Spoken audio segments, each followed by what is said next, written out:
Bismillahirrahmanirrahim. Bismillahirrahmanirrahim. Assalamualaikum warahmatullahi wabarakatuh. Alhamdulillahirabbil alamin. Wa bihi nasta'in ala umurid dunya waddin. Wassalatu wassalamu ala asyrafil anbiya'i wal mursalin nabiyina Muhammad wa ala alihi wa sahbihi ajma'in wa man ihtada bihudah wattaba atharahu ila yaumiddin. Amma ba'd.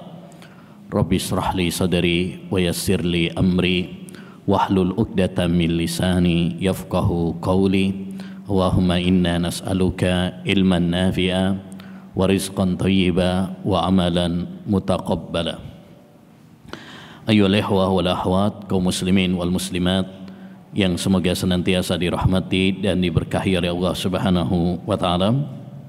Alhamdulillah, kita bersyukur kepada Allah Subhanahu wa taala yang memberi kesempatan, kekuatan dan kemudahan kepada kita untuk ngaji ilmu agama di majelis ilmu di salah satu rumah dari rumah-rumah Allah Subhanahu wa taala yang mulia di saat banyak orang waktunya liburan. Taib. Kita lanjutkan pembahasan kita pada risalah Manhajul Haq, meniti jalan kebenaran baik dalam akidah dan akhlak, buah karya Syekh Abdurrahman As-Sa'di rahimahullahu taala. Pada pertemuan sebelumnya telah kita bahas bagaimana penjelasan beliau tentang masalah tauhid, baik tauhid rububiyah, dilanjutkan dengan tauhid uluhiyah, kemudian dilanjutkan dengan tauhid al-asma was sifat. Ya, bagaimana Ahlus Sunnah wal Jamaah menetapkan nama dan sifat-sifat Allah Subhanahu wa taala tanpa menyerupakannya dengan makhluk. Ya, dan kemarin kita sampaikan bahwa kaidah Ahlus Sunnah wal Jamaah dalam nama dan sifat-sifat Allah Subhanahu wa taala terkumpul dalam tiga. Pertama, menetapkan apa yang ditetapkan oleh Allah Subhanahu wa taala, ya, berupa nama dan sifat-sifat Allah Subhanahu wa taala yang terdapat di dalam Al-Qur'an maupun hadis-hadis Nabi yang sahih. Kedua, tidak menyerupakannya dengan makhluk. Dua kaidah ini terkumpul dalam surat Asy-Syura ayat 11. Laisa kamitslihi syai'un wa huwas samiul basir. Tidak ada sesuatu pun yang serupa dengan Allah Subhanahu wa taala, dan Allah Subhanahu wa taala Maha mendengar lagi Maha melihat. Kemudian kaidah yang ketiga yaitu tidak membagaimanakan, tidak menghayalkan, ya, tentang sifat-sifat Allah Subhanahu wa taala. Kenapa? Karena akal manusia terbatas.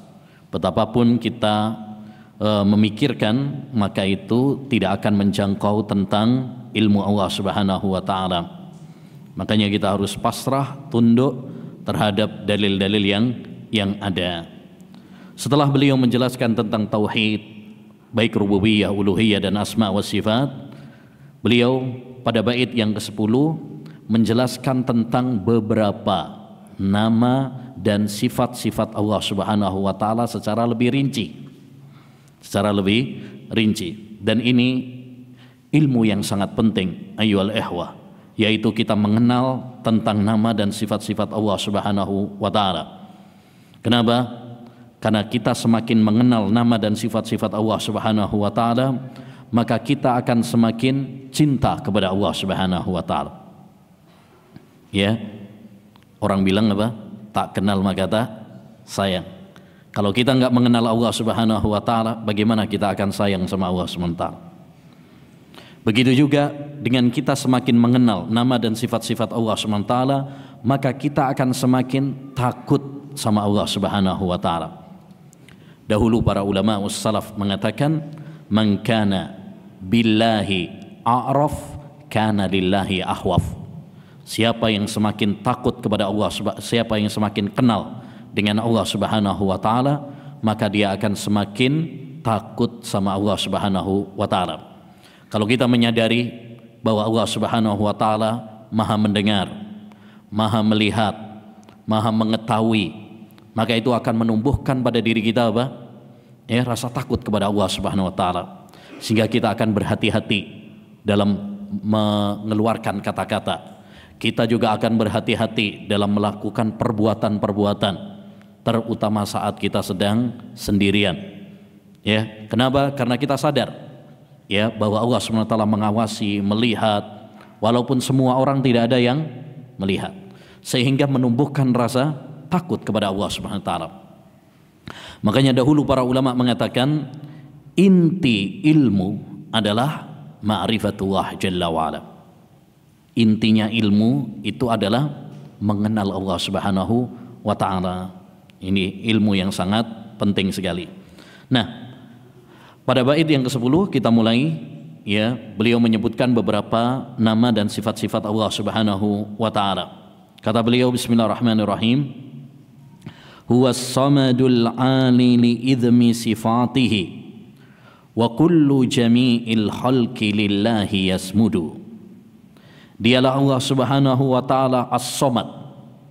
Ini nama Allah Subhanahu wa taala yang terdapat dalam surat Al-Ikhlas atau surat Qul huwallahu ahad, yang dikatakan oleh Nabi SAW, Qul huwallahu ahad ta'dilu sulusal Quran. Ya, Qul huwallahu ahad itu sebanding dengan sepertiga Al-Quran. Dan Nabi juga pernah mengatakan, man qara'a Qul huwallahu ahad asyara marrat banallahu lahu baitan fil jannah. Siapa yang membaca Qul huwallahu ahad 10 kali, Allah akan bangunkan istana rumah untuknya di surga. Ya. Kata Allah Subhanahu wa taala dalam surat Al-Ikhlas, Qul huwallahu ahad Allahus samad. Ya, Allah itu adalah As-Samad. Nah, ini berarti salah satu nama Allah adalah As-Samad. Dialah Allah Subhanahu wa taala As-Samad yang maha tinggi karena keagungan sifat-sifatnya, dan seluruh makhluk bergantung kepadanya. Jadi ini salah satu nama Allah adalah apa? As-Samad. Ya, As-Samad sebagaimana tadi dalam surat Al-Ikhlas, Qul huwallahu ahad Allahus samad. Ya. Dan para ulama rahimahumullahu taala memiliki banyak penafsiran tentang arti As-Samad. Tapi yang paling kuat adalah apa yang disebutkan oleh penulis ini, yaitu dua penafsiran. Penafsiran yang pertama, makna As-Samad adalah ya zat yang maha agung sifat-sifatnya. Jadi sifat-sifat Allah Subhanahu wa taala itu sangat agung sekali. Ya, misalkan Allah Subhanahu wa taala maha mengetahui, berarti pengetahuan Allah sangat agung. Allah Subhanahu wa taala maha bijak, berarti kebijaksanaan Allah Subhanahu wa taala sangat agung. Ya. Ini makna yang pertama, yaitu zat yang tinggi karena keagungan sifat-sifatnya. Makna yang kedua yaitu ya, arti As-Samad adalah zat di mana semua makhluk bergantung kepadanya. Ya. Wa kullu jami'il khalqi lillahi yasmudu, dan semua makhluk bergantung kepadanya, yakni semua makhluk mereka menggantungkan semua urusannya, semua harapannya, semua ya cita-citanya kepada Allah Subhanahu wa taala. Ya. Baik. Jadi ini nama Allah Subhanahu wa taala yang pertama yang disebutkan oleh penulis. Baik. Berikutnya, aliyun ala dzatan wa qadran wa qahruhu qaribun mujibun bil wara mutawaddidu. Maha tinggi Allah Subhanahu wa taala secara zatnya, secara ya qadar. Qadar itu ya kemuliaannya, kedudukannya. Wa qahruhu, dan kekuasaannya. Qaribun, Allah Subhanahu wa taala maha dekat. Mujibun bil wara, mengijabai, mengabulkan ya doa-doa hambanya, mutawaddidu, dengan penuh kasih sayang. Taib, di sini juga penulis menyebutkan beberapa nama Allah Subhanahu wa taala. Yang pertama yaitu Al-Ali. Al-Ali, zat yang maha tinggi. Ini sering disebutkan di dalam Al-Quran. Salah satunya adalah di ayat yang paling utama dalam Al-Quran. Apa ayat yang paling utama dalam Al-Quran? Ayat kursi. Kalau surat yang paling utama dalam Al-Quran, surat Al-Fatihah. Tapi ayat yang paling agung dalam Al-Quran, ayat kursi, yaitu surat Al-Baqarah ayat 255, di mana Allah SWT menutup ayat kursi dengan menyebut dua namanya, wahuwal aliyul azim. Dialah Allah Subhanahu wa taala, zat yang maha tinggi lagi maha agung. Jadi salah satu nama Allah Subhanahu wa taala adalah Al-Aliyyu, zat yang maha tinggi. Dan ketinggian Allah Subhanahu wa taala disebutkan oleh penulis di sini ada tiga. Ya, tinggi zatnya, tinggi ya kedudukannya, dan tinggi kekuasaannya. Atau disingkat oleh para ulama, ketinggian Allah itu ada dua, tinggi zat dan tinggi sifat. Ya, sifat nanti terbagi menjadi dua seperti yang diperinci oleh penulis. Jadi makna yang pertama, Allah Subhanahu wa taala itu tinggi, yakni tinggi zatnya. Artinya Allah Subhanahu wa taala tinggi di atas arasy-Nya, tinggi di atas langitnya. Dan ini ayyul ihwa, tentang ketinggian Allah Subhanahu wa taala di atas langit, telah ditetapkan di dalam banyak dalil, baik dari Al-Quran maupun hadis maupun ijma', kesepakatan para ulama. Dan ini juga didukung oleh akal dan didukung juga oleh fitrah. Jadi ada berapa? Ada 5 ya argumen yang menguatkan tentang ketinggian zat Allah Subhanahu wa taala di atas arsy. Di dalam Al-Quran banyak, sampai salah seorang ulama madhab Syafi'i mengatakan, fil Qur'ani alfu dalilin tadullu ala fauqiyatillahi jalla wa'ala. Di dalam Al-Quran itu terdapat 1000 dalil yang menunjukkan Allah Subhanahu wa taala di atas arasy-Nya. Ya, banyak. Adapun hadis banyak juga. Salah satunya saja, yaitu hadis yang masyhur dengan sebutan hadisul jariyah. Hadis tentang budak wanita dalam riwayat Muslim, di mana Nabi SAW pernah bertanya kepada budak wanita tersebut, Aina Allah, di mana Allah Subhanahu wa taala? Lalu budak tersebut menjawab, fis sama, di atas langit. Lalu Nabi SAW mengatakan kepada tuannya, a'tikha fa innaha mu'minah, merdekakan dia, yakni wanita ini, budak wanita ini, karena dia adalah seorang wanita yang beriman. Hadis ini menunjukkan kepada kita dua faedah penting. Yang pertama, bolehnya pertanyaan di mana Allah. Sebagian orang alergi dengan pertanyaan di mana Allah, ya bahkan mengatakan bid'ah. Bagaimana dikatakan bid'ah? Nabi sendiri yang nanya. Yang kedua, jawaban di mana Allah yang benar adalah Allah di atas langit. Karena Nabi SAW ya menyetujui, bahkan merekomendasikan wanita tersebut sebagai wanita yang beriman. Andaikan keliru jawaban itu, pasti akan diluruskan oleh Nabi alaihi salatu wassalam. Ya, nah ini.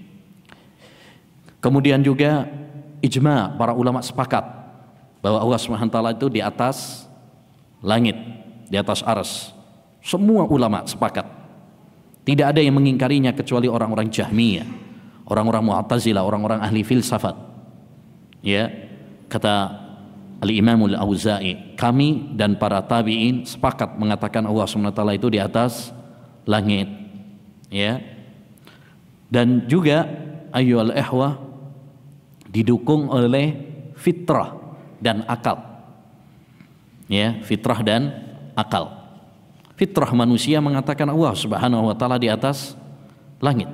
Tanyakan kepada hati kita ketika kita berdoa kemudian mengangkat tangan, kemana hati kita berjalan? Ya, ke atas. Ya, ke atas. Makanya orang-orang awam sekalipun mereka mengatakan kita serahkan kepada yang di atas. Nggak ada yang mengatakan kita serahkan kepada yang di mana-mana gitu. Ya, kita serahkan kepada yang tidak di atas, tidak di bawah, tidak di luar, tidak di dalam. Ya, seperti ucapan orang-orang ahli filsafat. Ya. Nah, makanya dulu pernah diceritakan bahwa Abu Ja'far Al-Hamadani, ya, dia hadir dalam majelis Al-Juwaini, seorang ahli kalam, dan mengatakan Allah Subhanahu wa taala di mana-mana. Lalu dia mengatakan, "Ya Ustadz, ya, engkau mengatakan Allah di mana-mana. Udah, kita nggak pakai dalil-dalilan. Bagaimana caranya menghilangkan sesuatu yang sudah mengakar dalam hati ini? Setiap kali aku berdoa, ya, hatiku selalu berjalan ke atas." Ya. Akhirnya apa kata Al-Juwaini? Hayyaronil Hamadani, hayyaronil Hamadani. Si Hamdan ini bikin kepala saya pusing aja. Ya. Nah, jadi ini fitrah yang tidak bisa dihilangkan. Ini penting ikhwan, karena sekarang ini pertanyaan sederhana di mana Allah itu, tapi apa? Kalau antum tanyakan kepada banyak orang, ya, banyak di antara mereka yang salah jawabannya. Ada yang mengatakan Allah di mana-mana, ada yang mengatakan Allah tidak di atas, tidak di bawah, tidak di luar, tidak di dalam. Ya, ada yang mengatakan Allah di hatiku. Ada yang mengatakan Allah bersatu dengan setiap makhluknya, seperti orang-orang wahdatul wujud. Ya, wahdatul wujud. Kalau bahasa Jawanya manunggaling kawulolan Gusti. Bersatunya hamba dengan Tuhan. Ya, seperti Syekh Siti Jenar, ya, dan lain sebagainya. Dan ini pemikiran ini, wahdatul wujud ini dikemas sekarang dengan bahasa-bahasa modern. Ada buku yang ditulis oleh Agus Mustafa, judulnya Bersatu dengan Tuhan. Bersatu dengan Tuhan. Diskusi tasawuf filsafat modern. Ya. Jadi sebenarnya itu daur ulang saja dari pemikiran-pemikiran yang lama, tapi dikemas dengan bahasa-bahasa yang seakan-akan ilmiah. Taib. Kemudian yang kedua, ya, ketinggian yang kedua yaitu ketinggian qadar, yakni kedudukannya. Sifat-sifat Allah Subhanahu wa taala itu yang paling sempurna.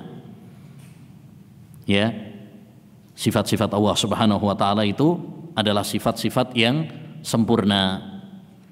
Tidak ada yang bisa mengalahkan kesempurnaan sifat-sifat Allah Subhanahu wa taala.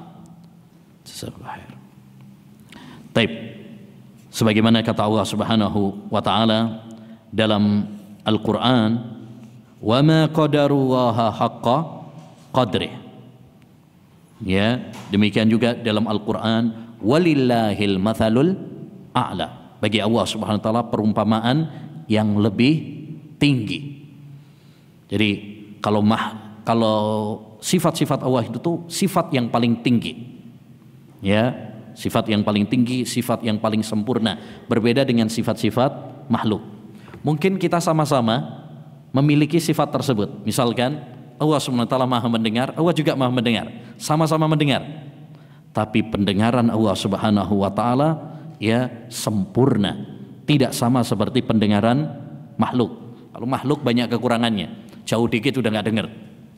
Ya, pandangan manusia misalkan nggak bisa disamakan dengan Allah Subhanahu wa taala. Kita jauh dikit sudah kabur sudah. Makanya sebagian orang punya pakai kacamata, jauh dikit sudah nggak kelihatan. Berbeda dengan Allah Subhanahu wa taala. Sekecil apapun benda tersebut, Allah Subhanahu wa taala pasti apa? Melihatnya. Karena penglihatannya sempurna. Yang ketiga adalah al-qahr, ketinggian qahr. Qahr itu artinya kekuasaannya. Gak ada yang, ya, mengalahkan Allah Subhanahu wa taala. Ya, semua makhluk di bawah kekuasaan Allah Subhanahu wa taala. Enggak ada yang bisa mengalahkan Allah Subhanahu wa taala. Oleh karenanya, ketika Allah Subhanahu wa taala menyatakan perang kepada makhluknya, ya, maka itu adalah ancaman yang sangat keras. Misalkan Allah Subhanahu wa taala menyatakan perang kepada pemakan riba. Allah Subhanahu wa taala menyatakan perang kepada orang-orang yang memusuhi walinya. Ya, kalau sudah Allah menyatakan perang, nggak ada yang bisa mengalahkan Allah Subhanahu wa taala. Allah berfirman di dalam surat Al-An'am ayat 18, wa huwal qahiru fauqa ibadih. Allah Subhanahu wa taala itu adalah zat yang maha perkasa di atas para hambanya. Kemudian setelah menjelaskan tentang ketinggian Allah Subhanahu wa taala, bahwasanya Allah Subhanahu wa taala itu tinggi zatnya dan juga sifat-sifatnya, beliau kemudian mengatakan qaribun mujibun bil wara. Allah Subhanahu wa taala itu dekat dan mengijabahi, mengabulkan doa-doa hambanya. Ini menarik. Setelah beliau menyebutkan bahwa Allah Subhanahu wa taala itu memiliki sifat yang tinggi di atas arsy, beliau iringkan dengan nama Qarib. Allah Subhanahu wa taala itu adalah zat yang maha dekat. Ini untuk menunjukkan bahwa antara ketinggian dengan kedekatan Allah Subhanahu wa taala dengan makhluknya itu tidak ada kontradiksi. Tidak ada kontradiksi. Sebagian orang mengingkari ketinggian Allah Subhanahu wa taala di atas langitnya. Mereka berdalil dengan wa huwa ma'akum aina ma kuntum. Allah itu bersama kalian, berarti dekat. Kalau kita mengatakan Allah Subhanahu wa taala di atas langit berarti bertentangan dengan ayat tersebut. Kita jawab tidak. Kedekatan Allah Subhanahu wa taala itu tidak bertentangan dengan ketinggian Allah Subhanahu wa taala. Allah tinggi di atas arsy-Nya, tapi Allah juga dekat dengan hambanya. Dan ini ilustrasinya mudah. Ilustrasinya mudah. Ada orang tua misalkan mengatakan kepada anaknya, "Nak, jangan khawatir, ibu bersamamu atau ayah bersamamu." Apakah berarti nempel terus? Tidak. Begitu juga Allah Subhanahu wa taala. Allah Subhanahu wa taala dekat dengan hambanya. Tapi bukan berarti kemudian nempel bersatu dengan hamba tersebut. Makanya para ulama menegaskan, ayolah ikhwah, ini penting, ma'iyah, kebersamaan Allah Subhanahu wa taala kepada hambanya itu ada dua macam. Yang pertama, ma'iyah amah, ma'iyah secara umum. Ma'iyah, kebersamaan secara umum, yaitu kebersamaan dengan ilmunya. Allah Subhanahu wa taala mengetahui, mengawasi semua makhluknya.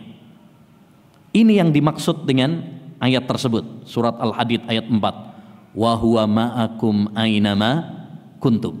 Allah bersama kalian dimanapun kalian berada. Maksudnya Allah bersama kalian itu yakni dengan ilmunya. Dengan kesepakatan para ulama. Gak ada seorang ulama salaf pun yang mengatakan maksudnya Allah bersama kalian yakni nempel, seperti paham wahdatul wujud tadi, bahwa Allah bersatu dengan hamba. Tidak ada yang seperti itu. Dan itu dalam bahasa Arab juga maklum, dimengerti. Kalau antum belajar bahasa Arab, misalkan ada namanya penjelasan sirtu wal qamara, aku berjalan bersama bulan. Apakah berarti bulannya bareng sama antum? Enggak.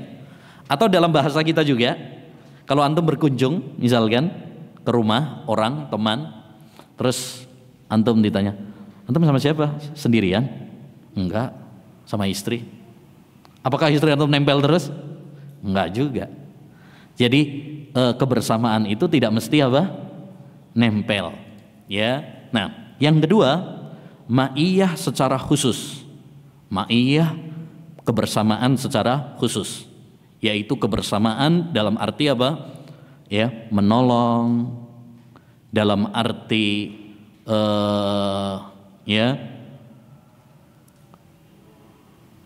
menolong, membantu, mendukung.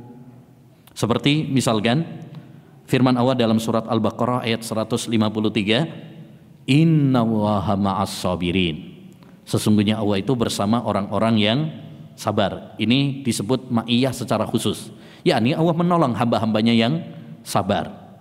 Atau juga dalam surat Al-Baqarah ayat 193, annallaha ma'al muttaqin. Allah itu bersama hamba-hambanya yang bertakwa.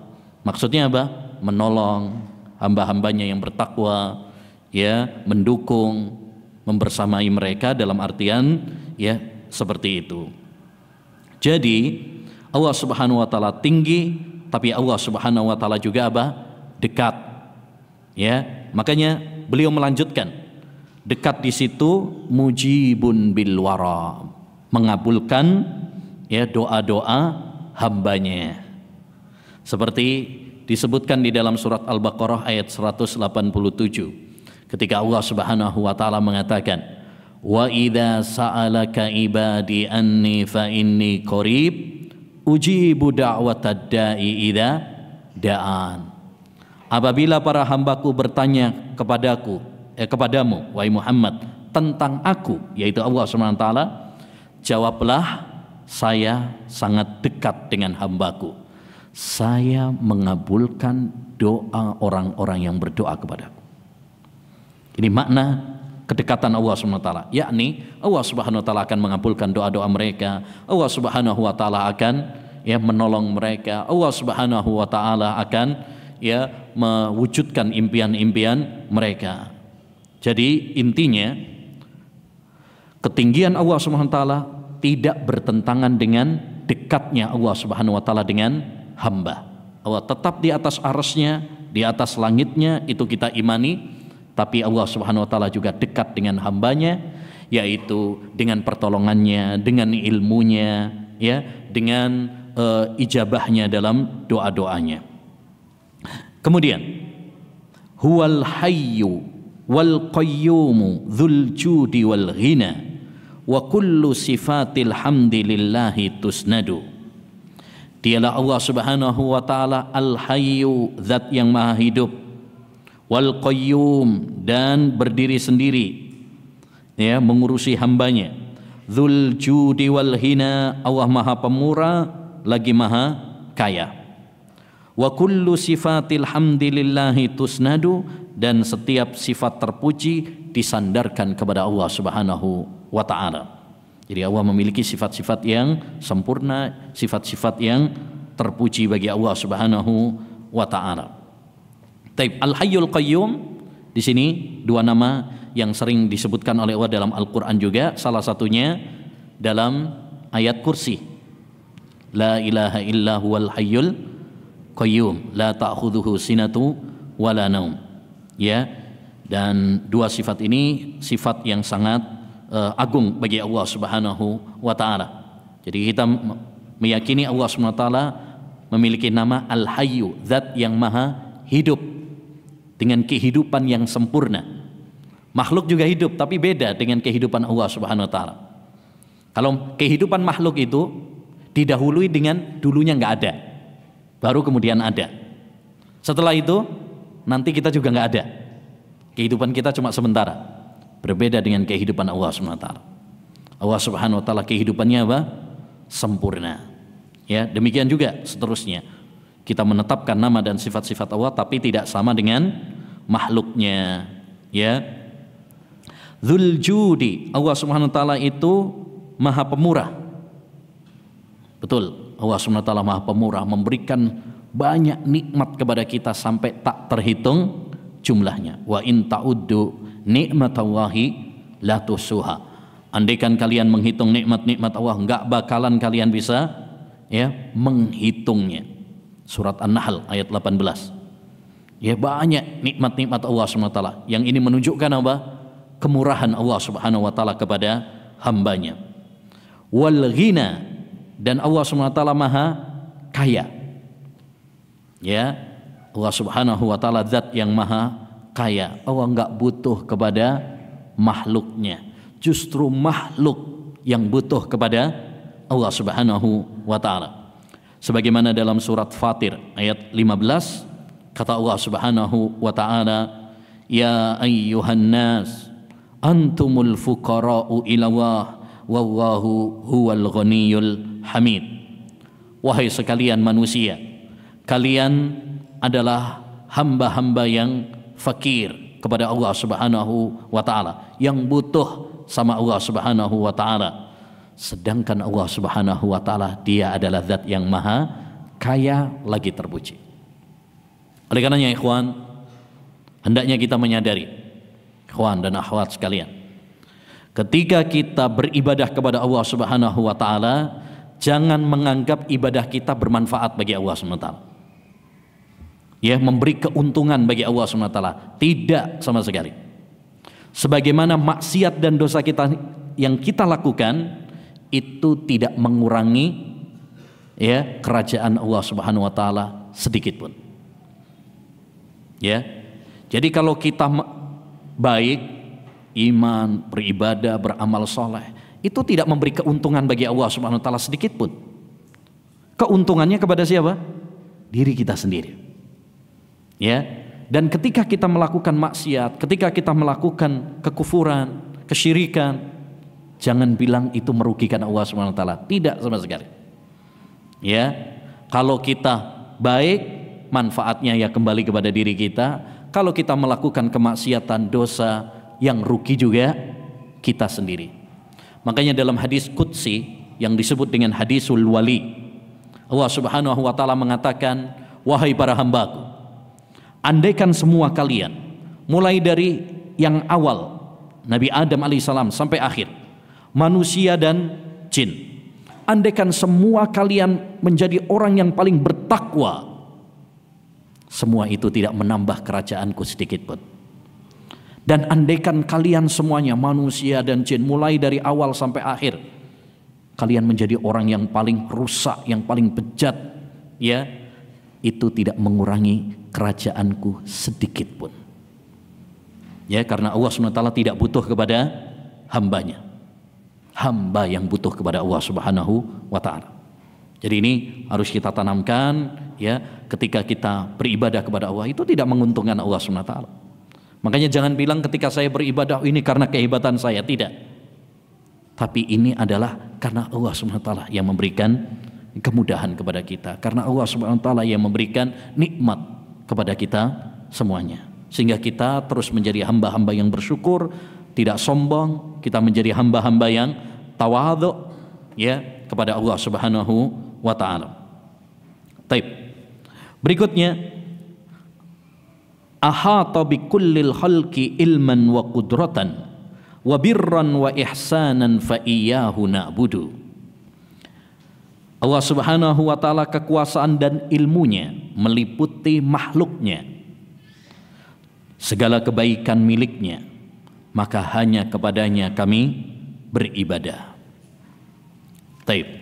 Di situ Allah Subhanahu wa taala, ya, kekuasaan dan ilmunya meliputi makhluk, ya, meliputi makhluknya.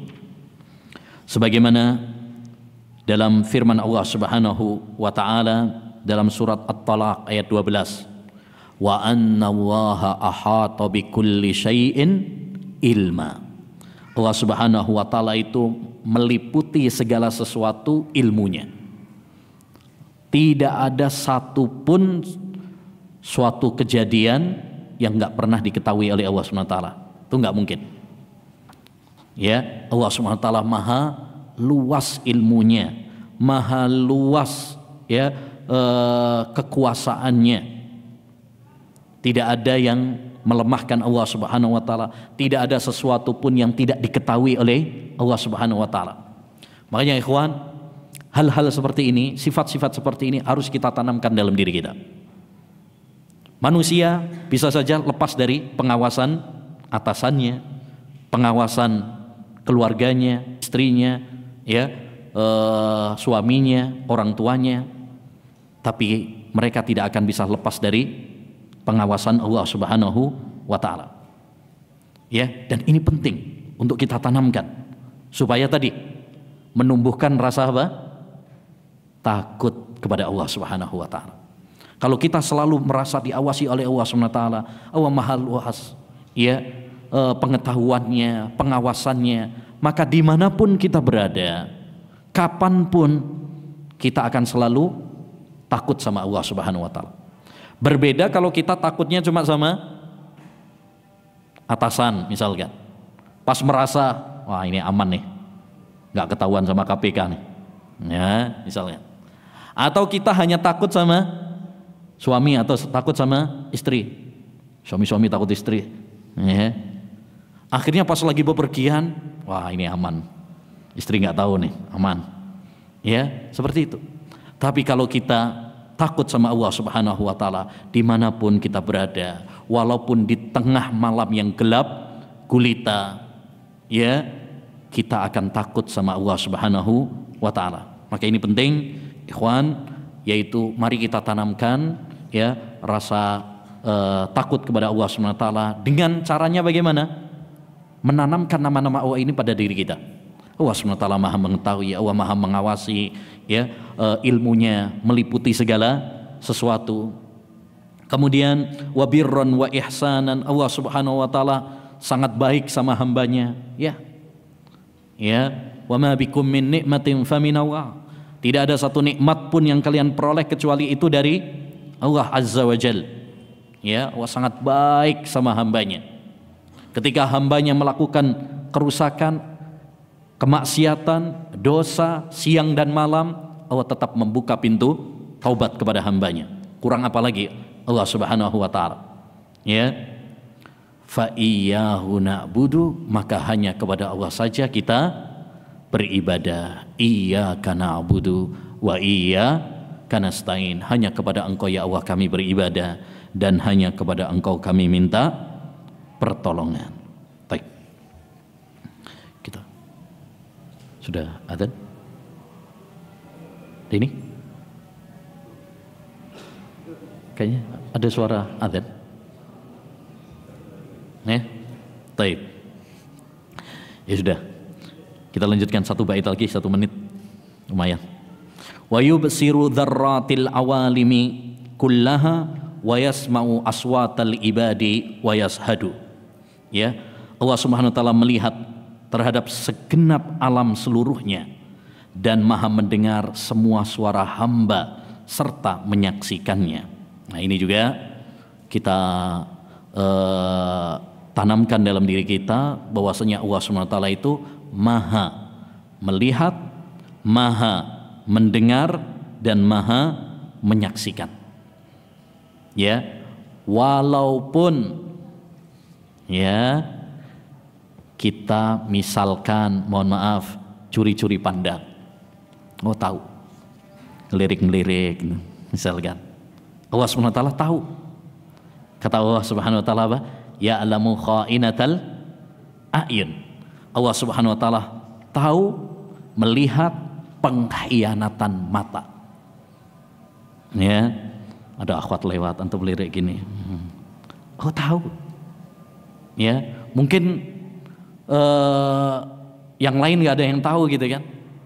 Ya, kelihatannya dilihat sama orang, oh masya Allah, udhul basar. Padahal gini, ya, nundukkan pandangan tapi gini, ngelirik-ngelirik misalkan. Oh tahu. Ya'lamu kha'inatal a'yun. Allah SWT tahu apa? Pengkhianatan mata. Demikian juga Allah SWT mendengar. Dan pendengaran Allah Subhanahu wa taala itu tidak sama seperti ya pendengaran makhluk. Seperti tadi juga pengawasan Allah, penglihatan Allah tidak sama. Antum misalkan ngawasi orang, dia misalkan tadi ngelirik dikit, mungkin antum nggak lihat dia, ya nggak lihat. Tapi Allah Subhanahu wa taala, masya Allah. Bahkan apa yang disimpan di dalam hati manusia Allah tahu. Ya, makanya kata Allah dalam surat Ghafir ayat 19, ya'lamu kha'inatal a'yun wa ma tuhfis sudur. Allah mengetahui pengkhianatan mata, lirikan-lirikan mata dan apa yang disembunyikan oleh hati manusia. Antum mungkin bisa mengatakan, oh, enggak, saya enggak kayak gitu kok. Lisannya, tapi hatinya Allah Maha tahu.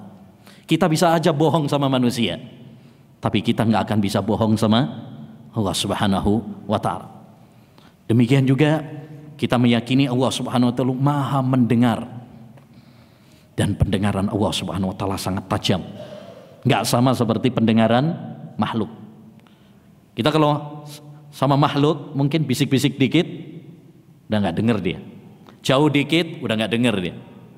Atau pakai bahasa yang tidak dipahami sama dia, udah enggak ngerti dia. Tapi Allah Subhanahu wa taala enggak. Antum pakai bisik-bisik suaranya atau pakai bahasa ya planet manapun, Allah Subhanahu wa taala dengar. Bahkan menarik dalam sebuah kisah ya dari Aisyah radhiyallahu anha,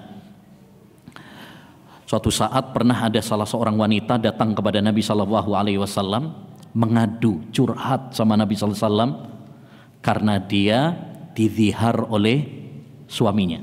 Zihar itu artinya apa? Suaminya mengatakan sama dia, anti alayya ka dhuhri ummi. Kamu bagi saya bagaikan punggung ibuku. Disamakan seperti punggung ibunya, artinya dianggap haram. Padahal istrinya kan halal, tapi ini dianggap haram. Ya, taib. Akhirnya dia curhat kepada Nabi.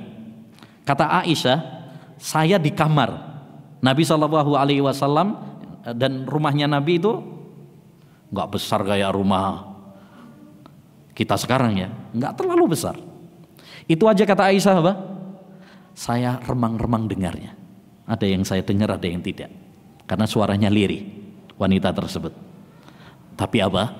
Allah turunkan surat Al-Mujadilah ayat yang pertama. Qad sami Allahu qaulal lati tujadiluka fi zawjiha wa tashtaki ila Allah wallahu yasma'u tahawurakuma innallaha sami'un basir. Sungguh Allah mendengar ucapan seorang wanita yang curhat kepadamu tentang suaminya, ya, kepada Nabi sallallahu alaihi wasallam. Allah dengar pembicaraan dialog kalian berdua. Sesungguhnya Allah Subhanahu wa taala Maha mendengar lagi Maha mengetahui. Aisyah yang dekat situ saja, kata dia apa? Ada yang saya dengar, ada yang enggak. Tapi turun ayat mengatakan Allah mendengar suara wanita yang curhat kepada Nabi SAW. Allah mendengar dialog mereka berdua. Sesungguhnya Allah Maha mendengar. Ya, makanya sekali lagi ikhwan, seperti ini penting untuk kita mengetahui, dan tidak cukup sampai kita mengetahuinya saja, tapi kita amalkan kandungannya. Kita mengamalkan kandungannya itu bagaimana? Ketika kita mengetahui bahwa Allah SWT Maha mendengar, konsekuensinya kita berhati-hati dalam ucapan kita. Apalagi lisan ini dosa ya yang paling banyak itu dari lisan. Aksaru khotoya bani Adam fil lisan. Kebanyakan dosa anak Adam itu pada lisannya. Ya, jadi ini tentang sifat-sifat Allah Subhanahu wa taala dan nama-nama Allah Subhanahu wa taala. Insyaallah taala nanti kita lanjutkan setelah break salat Isya. Wassallallahu wasallama ala nabiyina Muhammad wa ala alihi wa sahbihi ajmain.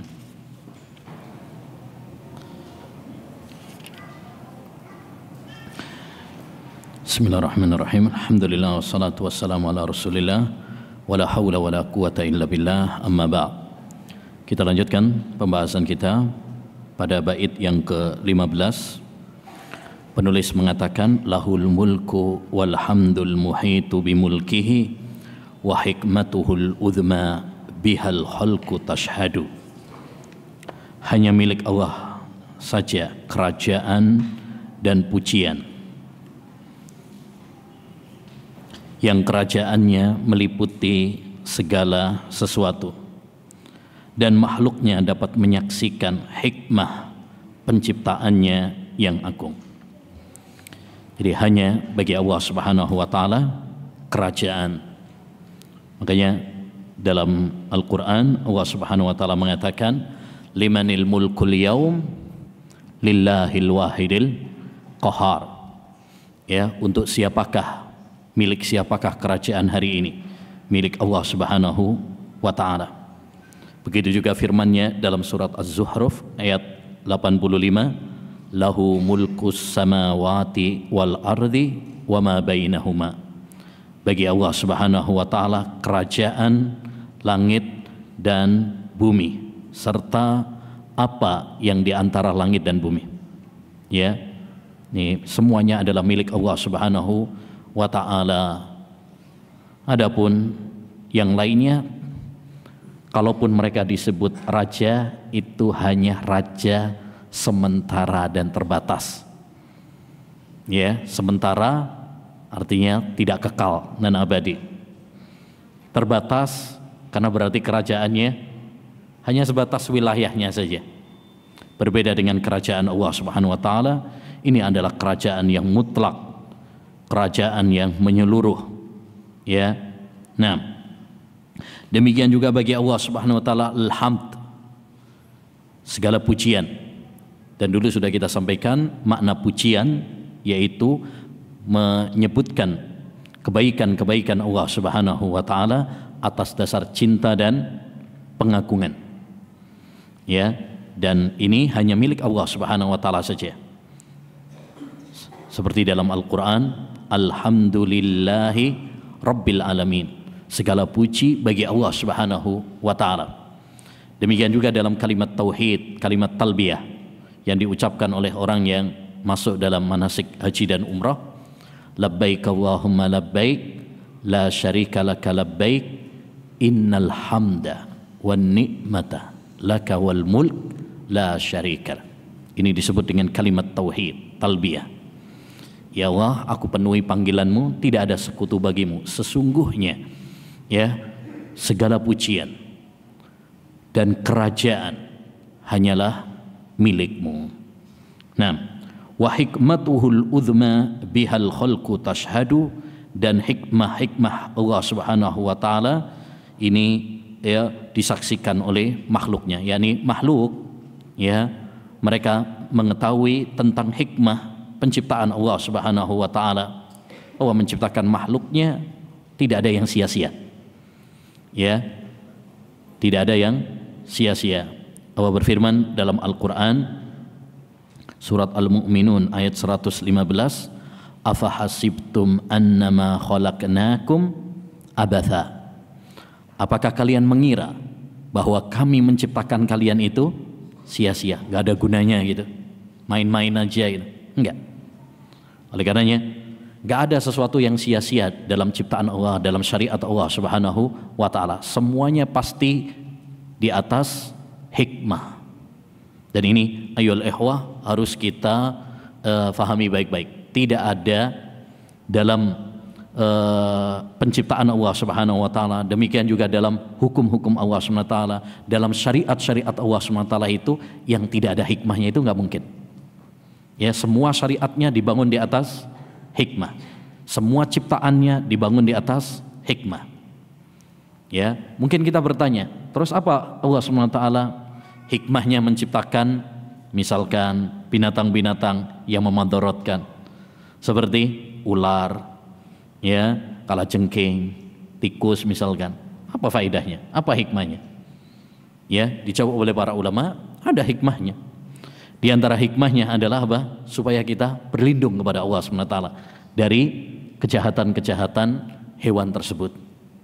Ya, di antara hikmahnya juga adalah untuk memberikan pelajaran kepada makhluk. Kalau dia nggak mau diganggu, seperti dia nggak mau diganggu oleh hewan, berarti jangan mengganggu. Ya. Nah, dan di antara hikmahnya juga dari penciptaan hewan-hewan tersebut adalah untuk menunjukkan Allah Subhanahu wa taala itu maha mampu. Sebagaimana Allah Subhanahu wa taala mampu menciptakan hewan-hewan yang bermanfaat, ya, Allah Subhanahu wa taala juga mampu menciptakan yang lawannya. Semuanya itu menunjukkan kemampuan Allah Subhanahu wa taala. Artinya tidak ada dalam ciptaan Allah, dalam syariat Allah, dalam hukum Allah itu yang sia-sia. Semuanya pasti ada hikmahnya. Baik, berikutnya bait yang ke-16, wa nashhadu anna Allaha yanzilu fid duja kama qalahul mab'usu bil haqqi Ahmadu. Dan kami bersaksi, ya, kami yaitu ahlus sunnah wal jamaah, ahlul hadis bersaksi. Bersaksi itu menetapkan, ya, dengan hati, dengan lisan. Kami bersaksi bahwasanya Allah Subhanahu wa taala turun ke langit dunia di waktu akhir malam, yakni di sepertiga malam terakhir. Kama qalahul mab'usu, sebagaimana disabdakan oleh Rasul yang diutus dengan kebenaran bernama Ahmad. Ahmad maksudnya Nabi kita Muhammad SAW, karena Nabi Muhammad itu memiliki beberapa nama. Salah satunya adalah Muhammad, Ahmad, Al-Hadi, dan beberapa nama yang lain. Taib. Ini juga ayyuhal ikhwah salah satu sifat Allah Subhanahu wa taala yang harus kita tetapkan bagi Allah Subhanahu wa taala, yaitu sifatun nuzul. Sifat turun bagi Allah Subhanahu wa taala. Yani kita meyakini bahwa Allah Subhanahu wa taala itu turun ke langit dunia pada sepertiga malam terakhir. Ini salah satu sifat Allah Subhanahu wa taala. Kenapa ini ditetapkan, disebutkan oleh penulis? Karena sifat ini banyak diingkari oleh ahlul bid'ah.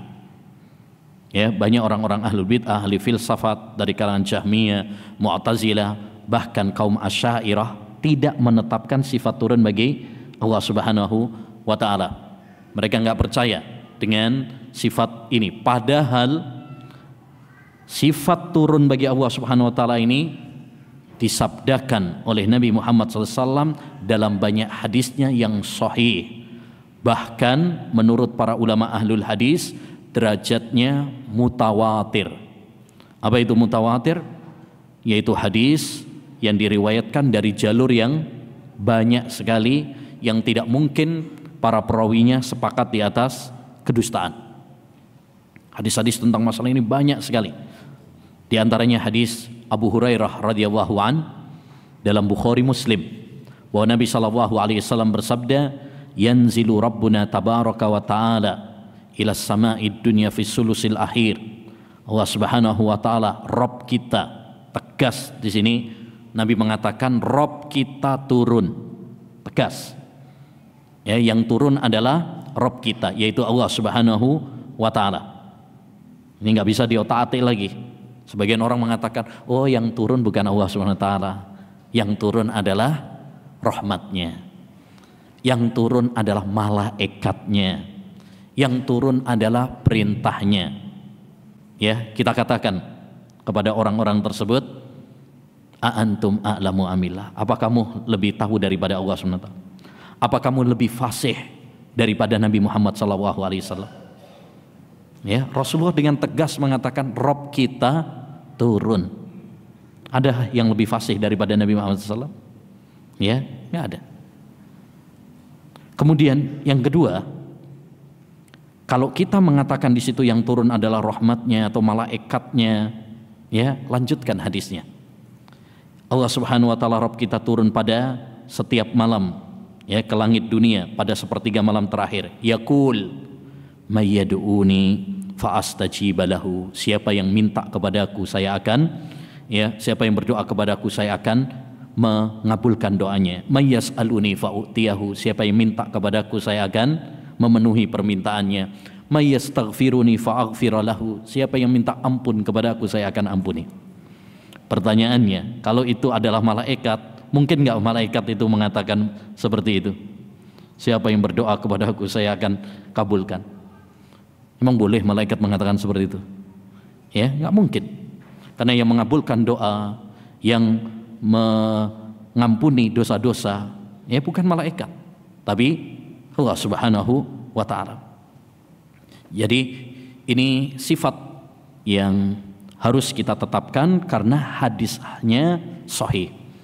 Qaidah Ahlus Sunnah wal Jamaah sebagaimana yang sudah kita bahas dalam masalah tauhidul asma wa sifat, apa? Menetapkan nama dan sifat-sifat Allah Subhanahu wa taala sebagaimana ditetapkan oleh Allah dalam Al-Qur'an atau sebagaimana ditetapkan oleh Rasulullah SAW dalam hadis-hadisnya yang sahih. Ini ditetapkan oleh Nabi SAW dalam hadis yang sahih, maka wajib bagi kita untuk menetapkannya. Kenapa? Karena kita yakin apa yang disampaikan oleh Nabi pada hakikatnya adalah wahyu dari Allah Subhanahu wa taala. Wa ma yantiqu anil hawa in huwa illa wahyu yuha. Tidaklah Rasulullah berbicara berdasarkan hawa nafsunya. Maka jangan kita mendustakan, memelintir hadis ini, ya, mengingkari hadis ini, mendustakan hadis ini dengan syubhat-syubhat yang lewat dalam pikiran kita, ya. Kadang ada sebagian orang mengingkari hadis ini karena apa? Syubhat-syubhat. Nanti kalau kita tetapkan Allah turun ke langit dunia, berarti arasnya kosong dong. Kalau kita tetapkan Allah Subhanahu wa taala turun ke langit dunia sepertiga malam terakhir, berarti Allah turun terus.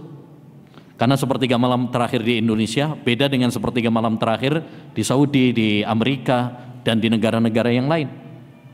Kalau kita tetapkan Allah Subhanahu wa taala turun ke langit dunia, ya, maka Allah Subhanahu wa taala itu berpindah, bergerak dari satu tempat ya ke tempat yang lain.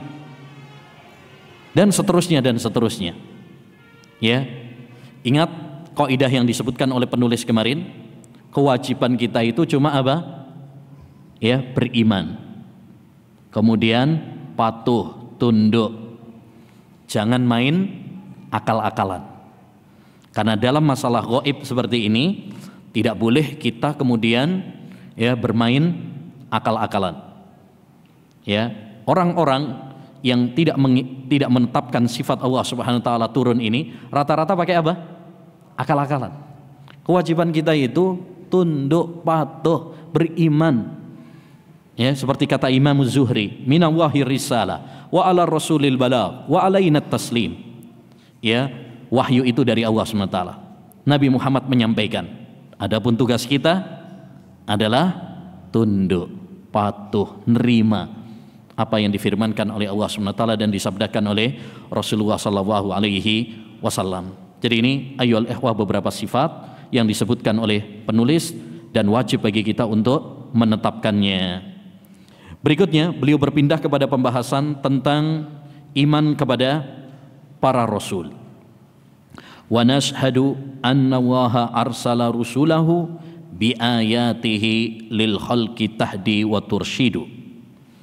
Kami bersaksi bahwasanya Allah Subhanahu wa taala mengutus para nabinya, para rasulnya. Di sini diterjemahkan nabi. Apa bedanya nabi dan rasul? Atau enggak ada perbedaannya? Ya. Nah, para ulama mengatakan beda antara nabi dengan rasul. Ya. Setiap rasul pasti nabi. Tapi tidak setiap nabi dia rasul. Kullu rasulin nabi. Setiap rasul itu pasti nabi. Tapi tidak setiap nabi dia rasul. Apa perbedaannya? Sebagian ulama mengatakan bedanya antara rasul dengan nabi. Nabi itu adalah yang mendapatkan wahyu, tapi dia nggak diperintahkan untuk menyampaikan kepada umatnya. Berbeda dengan rasul. Rasul itu yang mendapatkan wahyu, tapi dia diberi kewajiban untuk menyampaikan. Ini pendapat yang pertama. Pendapat yang kedua mengatakan bedanya nabi dengan rasul adalah kalau rasul itu diutus kepada umat yang mendustakan. Kepada umat yang mendustakan. Berbeda dengan nabi, kalau nabi itu ya diutus kepada umat yang nggak mesti dia mendustakan. Ya. Dia mungkin beriman dengan dia ya dan mengikuti syariat nabi sebelumnya. Berbeda dengan rasul. Taib. Dan ini pendapat yang lebih kuat yang dikuatkan oleh Syekhul Islam Taimiyah rahimahullah dalam kitabnya An-Nubuwat. Kenapa? Karena kalau yang pertama, perbedaan yang pertama itu janggal. Bagaimana seorang nabi tidak diwajibkan untuk menyampaikan wahyu? Ulama saja diwajibkan untuk menyampaikan wahyu, dilarang untuk menyembunyikan wahyu. Masa nabi nggak diwajibkan untuk menyampaikan wahyu? Ya, taib. Padahal itu perbedaan yang masyhur ya masyhur. Tapi ada kejanggalannya. Intinya kita beriman, kita bersaksi bahwasanya Allah Subhanahu wa taala mengutus para utusannya, para nabi dan rasul. Bi ayatihi dengan membawa ayat-ayatnya. Ayat yang dimaksud dengan ayat di sini adalah tanda-tanda ya kekuasaan Allah Subhanahu wa taala. Bukan ayat-ayat Al-Qur'an gitu ya. Enggak. Ayat-ayat yang dimaksud di sini tanda-tanda kekuasaan Allah Subhanahu wa taala, dan tanda-tanda kekuasaan Allah itu ada dua. Yang pertama tanda-tanda kekuasaan Allah yang bersifat kauniyah, ya, yang bersifat kauniyah. Seperti ini yang disebut atau dengan istilah apa? Mukjizat. Ya, seperti mukjizat Nabi Musa alaihi salam bisa membelah lautan dengan tongkatnya. Seperti Nabi Sulaiman yang bisa ya memahami bahasa binatang. Ya, seperti mukjizat Nabi Isa alaihi salam, ya, yang bisa menghidupkan yang sudah mati, ya, misalkan. Ini mukjizat ini yang bersifat kauniyah. Ada yang kedua, tanda-tanda kekuasaan Allah yang bersifat syar'i. Nah, ini wahyu seperti mukjizat Nabi Muhammad Al-Quran, mukjizat Nabi Isa alaihi salam Injil, mukjizat Nabi Musa Taurat, ya. Nah, ini demikian juga akhlak-akhlaknya para nabi, itu tanda-tanda syar'iyah. Makanya dahulu banyak orang masuk Islam hanya melihat akhlaknya Nabi udah masuk Islam, ya. Itu salah satu tanda-tanda kekuasaan Allah Subhanahu wa taala. Intinya kita bersaksi bahwasanya Allah Subhanahu wa taala mengutus para utusannya dengan membawa tanda-tanda yang menunjukkan bahwa dia adalah utusan Allah yang sesungguhnya. Tahdi wa tursyidu, ya, tujuan dari para nabi, para rasul diutus kepada manusia itu tujuannya apa?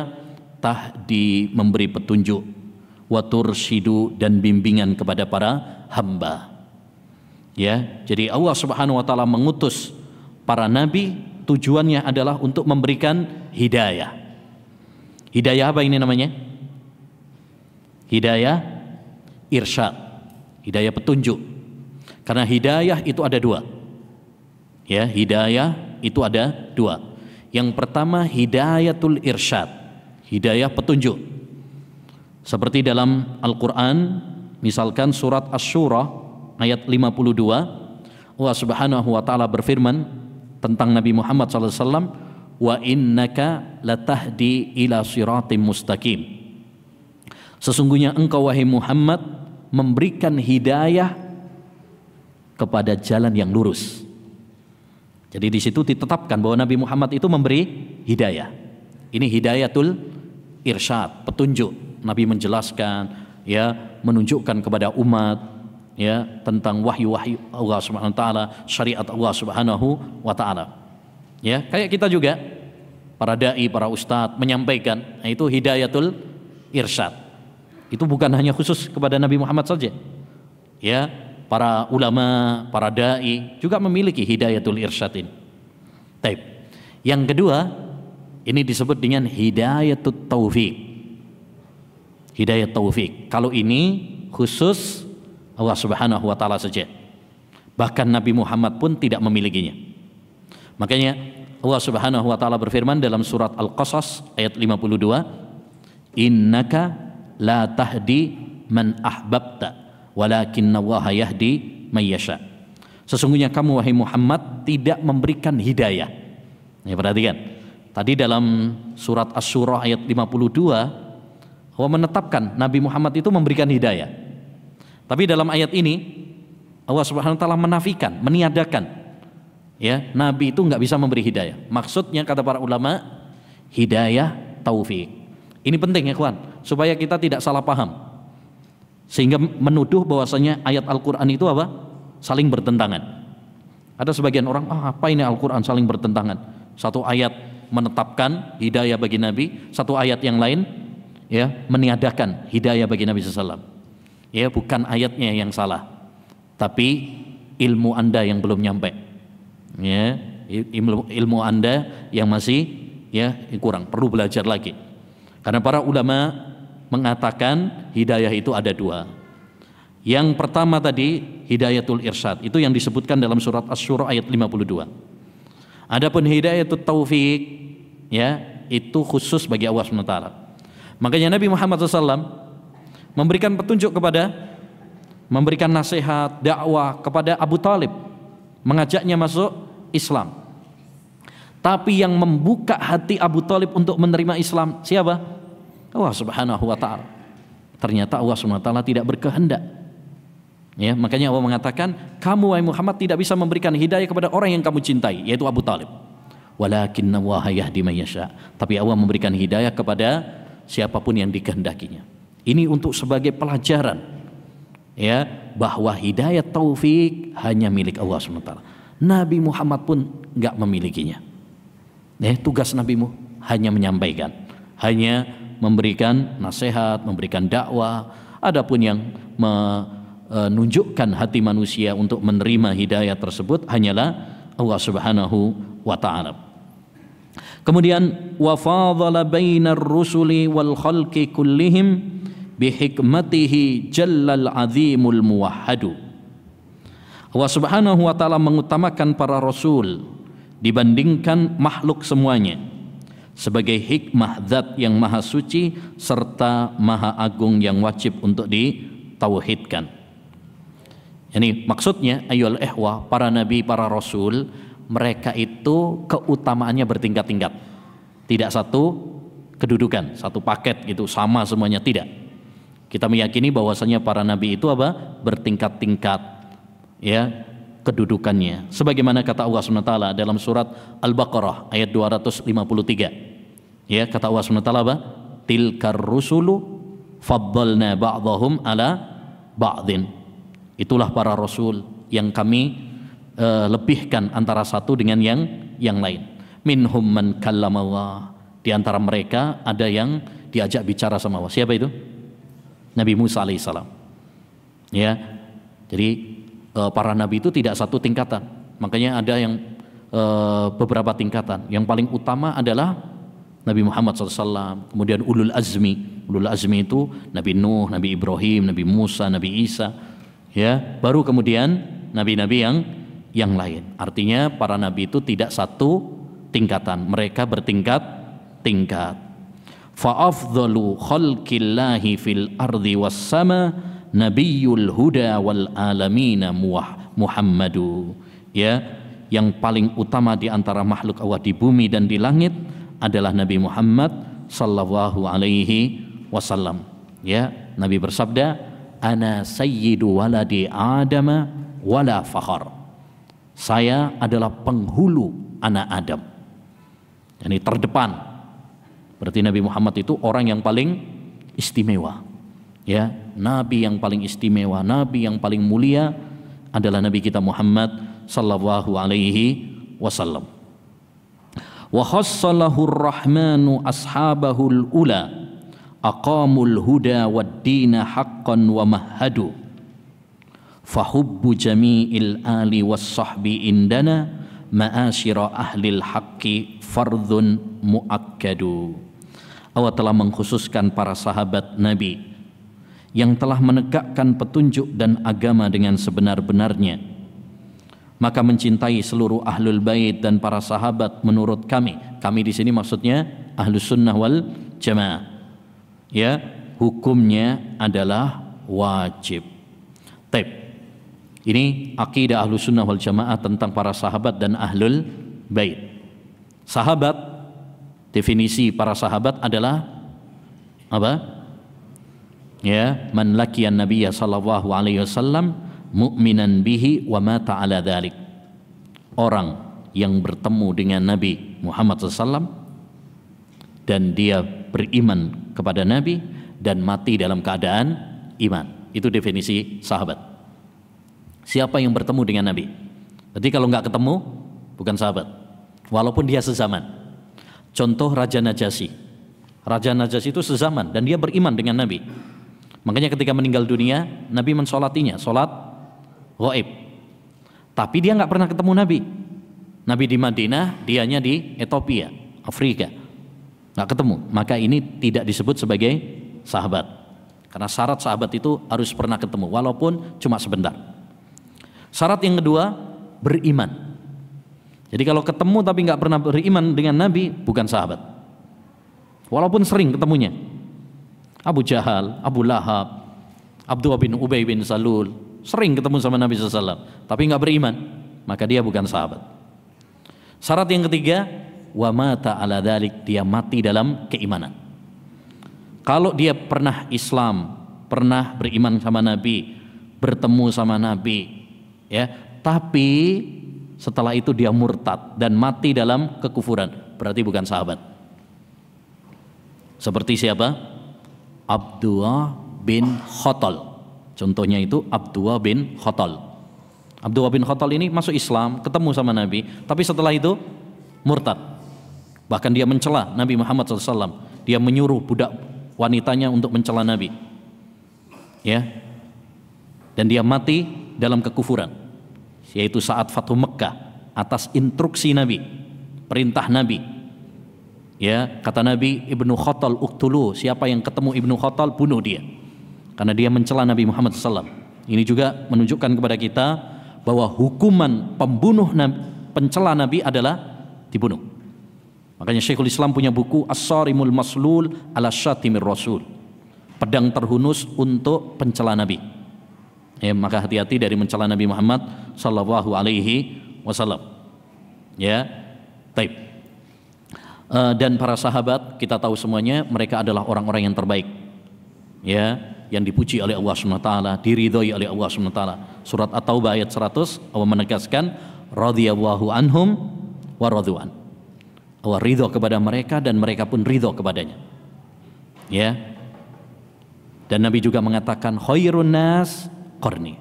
Sebaik-baik manusia adalah generasiku, yaitu para sahabat. Ya, bahkan beberapa para sahabat diberi kabar gembira oleh Nabi dengan surga, seperti Abu Bakar, Umar, Utsman, Ali. Makanya para ulama sepakat semua para sahabat itu adil, terpercaya. Itu sudah menjadi kesepakatan para ulama ahlul hadis. Ya. Oleh karenanya, ikhwan, akidah Ahlussunnah kepada para sahabat seperti yang disebutkan oleh penulis, yaitu apa? Hubbu jami'il ali was sahbi indana, ya, fardhun muakkadu. Mencintai semua para sahabat menurut kita Ahlussunnah adalah wajib. Ini poin yang pertama. Wajib bagi kita mencintai para sahabat. Nabi bersabda, hubbul ansari iman wa bughdhuhum nifaq. Mencintai para sahabat Ansar itu adalah keimanan, dan membenci mereka adalah kemunafikan. Kita semuanya wajib mencintai semua para sahabat, tidak pilih-pilih. Jangan membeda-bedakan. Ya, kita mencintai Ali tapi nggak suka sama Muawiyah, misalkan, nggak boleh. Ya, seperti orang-orang Syiah. Ya, wajib bagi kita mencintai semua para sahabat dan tanamkan ini kepada diri kita dan keluarga kita. Dahulu Imam Malik mengatakan, kana salafu yu'allimuna auladahum hubba Abi Bakrin wa Umar kama yu'allimunahum suratan minal Qur'an.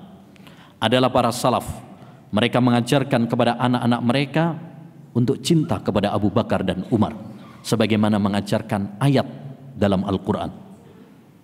Ini tanamkan kepada anak-anak kita cinta kepada para sahabat. Ya, belikan buku-buku sirah sahabat, sirah para nabi. Ya, sebagai orang tua begitu.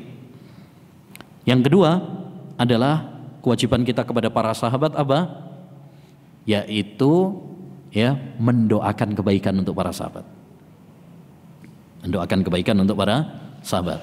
Sebagaimana kata Allah dalam surat Al-Hasr ayat 10, walladzina ja'u min ba'dihim, orang-orang yang datang setelah mereka, Muhajirin dan Ansar, mereka mengatakan apa? Rabbana ighfir lana wa li ikhwanina alladzina sabaquna bil iman.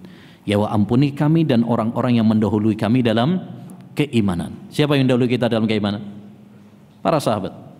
Wala taj'al fi qulubina hillal lil ladzina amanu. Jangan kamu jadikan dalam hati kami kebencian, kedengkian kepada orang-orang yang beriman. Kita nggak boleh dengki sama orang-orang beriman, apalagi para sahabat.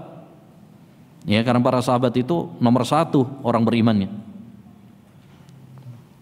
Yang ketiga, jadi wajib bagi kita mendoakan kebaikan. Makanya setiap kali disebut nama sahabat, kita mengatakan radhiyallahu an. Kenapa dipilih doa ini? Diambil dari surat At-Taubah ayat 100 tadi. Radhiyallahu anhum wa radu. Yang ketiga, tidak mencela para sahabat.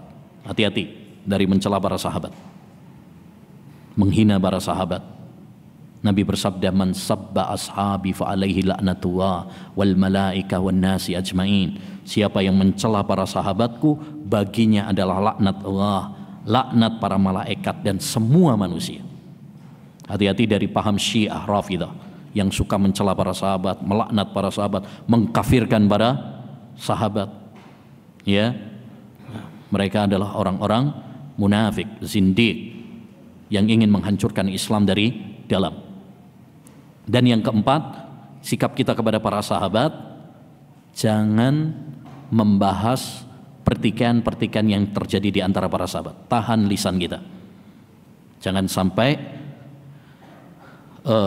kita mengungkit-ungkit ya pertikaian di antara para sahabat sehingga menjadikan kita apa? Benci kepada mereka. Makanya Nabi mengatakan idza dzukira ashabi fa'amsiku. Kalau disebut para sahabatku maka tahanlah lisan kalian. Demikian ayyuhal ikhwah wal akhwat rahimani wa rahimakumullah yang bisa kita bahas pada kesempatan yang berbarokah ini insyaallah taala. Kita lanjutkan lagi insyaallah taala pada pertemuan berikutnya. Wassallallahu wasallama ala nabiyyina Muhammad wa ala alihi wa sahbihi ajmain. Subhanakallahumma wa bihamdika asyhadu an la ilaha illa anta astaghfiruka wa atubu ilaik. Assalamualaikum warahmatullahi wabarakatuh.